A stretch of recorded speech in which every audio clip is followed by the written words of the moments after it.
funny. Alexa, what you had got locked up for? What Yeah, you did? If you mind telling me. If you mind telling me. When I was 17, I had just gotten out of a program after 10 months. I was always in programs from the age of 13, you know, for different various things. They take you there. Yeah, So, you lived a wild life. You were getting double fingered.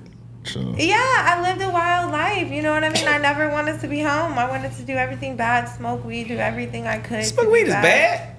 Well, you know, it ended up leading to different things. So, like, the more weed for crimes. Me, like more weed, like pounds. So back whenever we were growing up, people used to carjack and stuff. So that's what I was around. That's what I did. I did crazy things like that. You used to carjack? I broke into an old man's house and tried to carjack him.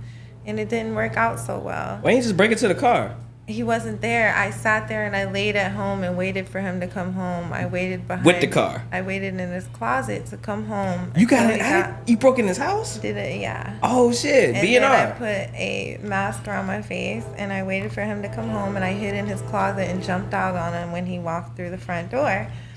And it was a life felony for what I did for jumping out on this man. So when I jumped out on him, I accidentally scratched him, like right here. Not scratched him, but it was a superficial wound. And the discovery is that it was a superficial wound.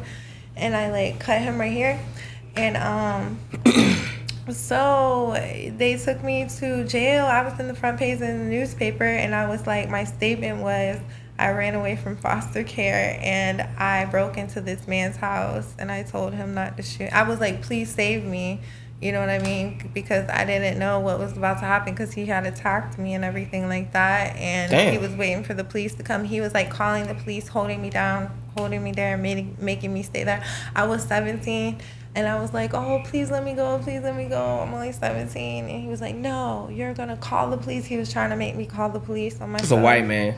All type of shit. I was like, no. It was a white I was like, no, just let me go. I didn't take your keys. Let me go. Let me go. And then the police came, arrested me, and then because it was on the news and stuff, the police officers kept going by me and they were like, okay, because you're on the news, they're going to certify you. They're going to certify you because what they did was illegal, putting you on the news. So now they have no choice but to charge you as an adult.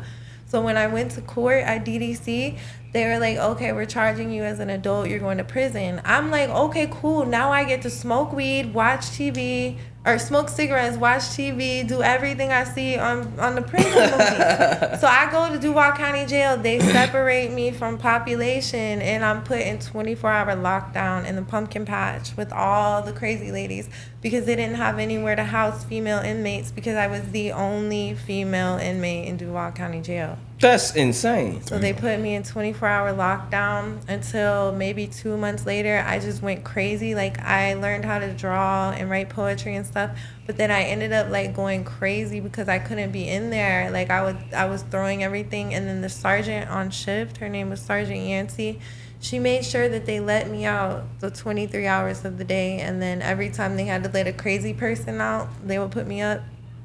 But they used to bring like the little DVD players back then because there wasn't like iPods and all this shit. There wasn't even really cell phones. There were just little cell phones that were like bricks. So they would bring these fucking DVD players and put them underneath the metal table, and I'll have to sit underneath the metal table and just watch the movies. But it was just amazing for me. They would bring me Popeyes and all kind of stuff. Because they felt so bad for me how I was getting railroaded, you know, because my parents didn't have money. Yeah.